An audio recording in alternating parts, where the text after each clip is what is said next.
Go. This is AIM Agenda. With me now, Labor's Peter Khalil and Liberal Party's Tim Wilson. Gentlemen, good morning to you. First to you, Peter Khalil. Simon Birmingham says that the government has returned to the original intention of the Gonski model. It's been endorsed by Ken Boston, by Catherine Greiner, by others involved, David Gonski himself, and yet Labor standing in the way of what would be a needs-based model. Have they, Kieran, though? I mean, they haven't gone all the way, Kieran. This is a thing, though. You can't just open one side of the kimono. Do you know what I mean? You've got to actually embrace the entire needs-based funding model. They've fallen short by $22 billion. They've fallen short by $22 billion, and even their own side knows it. You know, Chris Back, it's his last week, I think, this week. He's been threatening to cross the floor because he knows that this is going to hurt the Catholic school sector, which he's been very much involved with in WA. Well, Tim? Well, firstly, Chris Back is talking about the issues affecting the Catholic school sector, including that they're getting a huge increase in funding, just like the state schools as well as the independent schools. What we do know is that there are currently 27 different deals, some which are special arrangements for different sectors. We're making it equal. Now, we're actually going to that radical proposition that all Australian children will have equal opportunity in the funding that's provided to them to go to school. And what we know is I was in the Parliament. I voted in favour of funding as well as looking to the future, making sure we get value for that funding. And Peter, you voted against increasing funding for schools. It is an odd situation. Well, you actually did. You know what the situation? Can I just say? The Labor finds itself it's bizarre. I forgot his name for a moment there. Tim. You're Tim. Tim talks about his wonderful lines, but the thing is they have adopted the principle of a needs-based funding model, but they've fallen $22 billion short, and everyone knows this.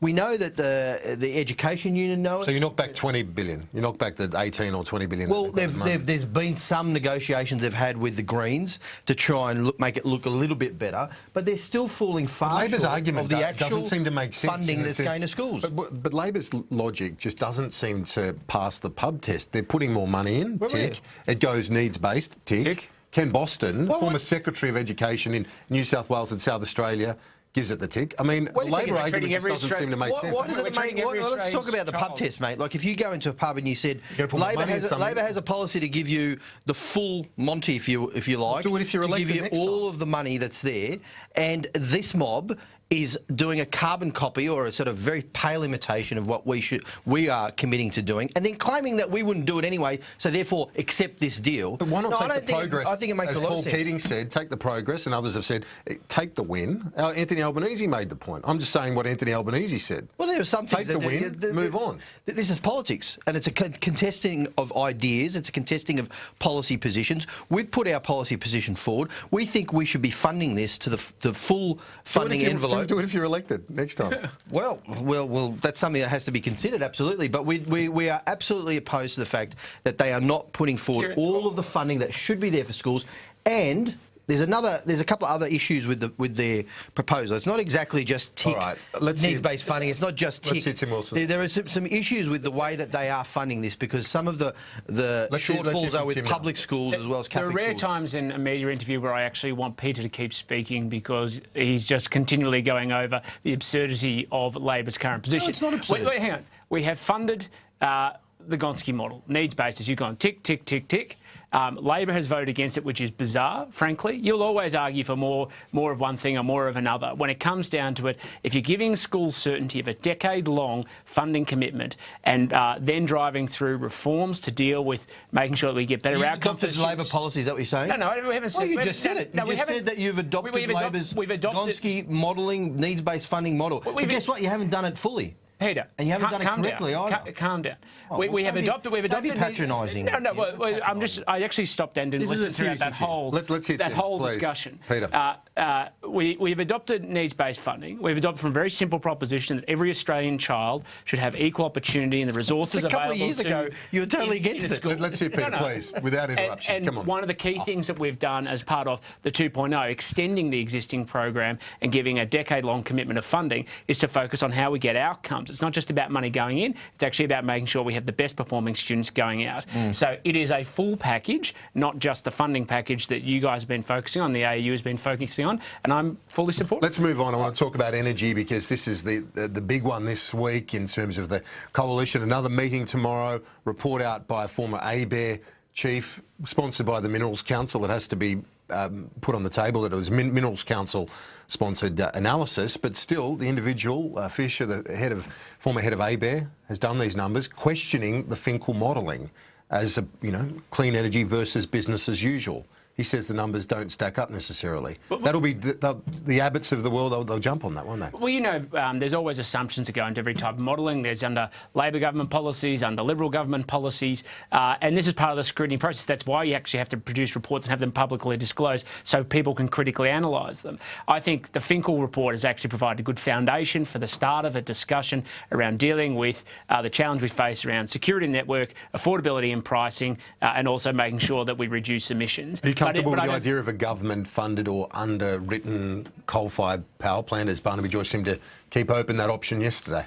I'm a technology-neutral guy, I always have been, but do I think we need measures which are bankable to the High Court to make sure we get investment, to increase supply, to put downward pressure on prices and secure the energy supply? Resolutely, I do. How that happens and how that's done, I think is very much up to debate and discussion, because I don't think there's one simple solution to this problem. And it's the only way you're going to get a sustainable policy which can then also look at the role of renewables. When you've got a secure supply, that's affordable, the role of renewables and cutting emissions as well. Peter Khalil? Oh, come on, Kieran. They're like Saul on the road to Damascus. They've seen the light on education. They don't quite fund it fully, and they don't quite do it correctly by cutting it to public schools and Catholic schools. And then on environment and climate change, they haven't seen the light. Clearly, there's a whole bunch of them in there who are still climate change deniers and who are absolutely tearing their party room into division on this issue. And I'll let you speak. You just had about 2 minutes there.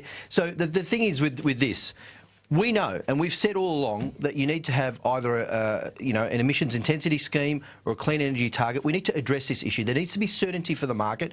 There needs to be certainty on energy policy, and this government is failing miserably to actually make that happen. And they're tearing themselves apart in their own party room on the Finkel report.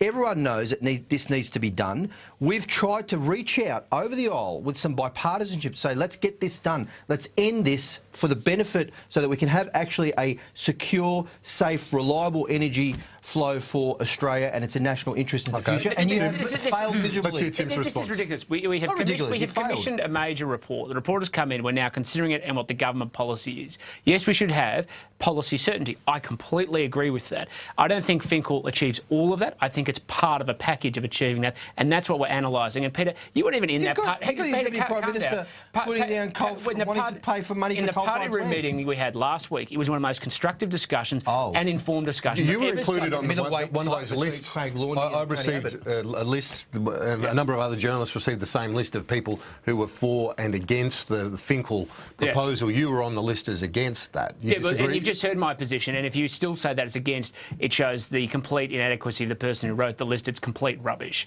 And that's the point. It was a constructive discussion, an adult conversation about the substance of the issues, not the ridiculous rhetoric that's being run right now. And so Craig Lawney and Tony Abbott swearing at each other, almost having a punch-up, is an adult conversation. No, you guys are at sixes and nines on this, and you are failing miserably. Energy prices are going up.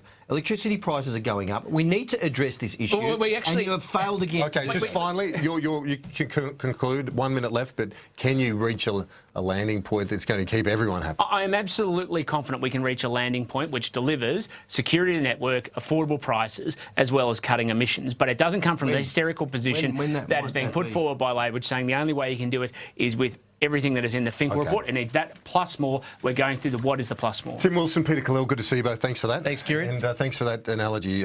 You don't open only one side of the kimono, was it? Yeah. Yep. No, the kimono's a very... The reaction on social media has gone nuts. They love that. I love kimono.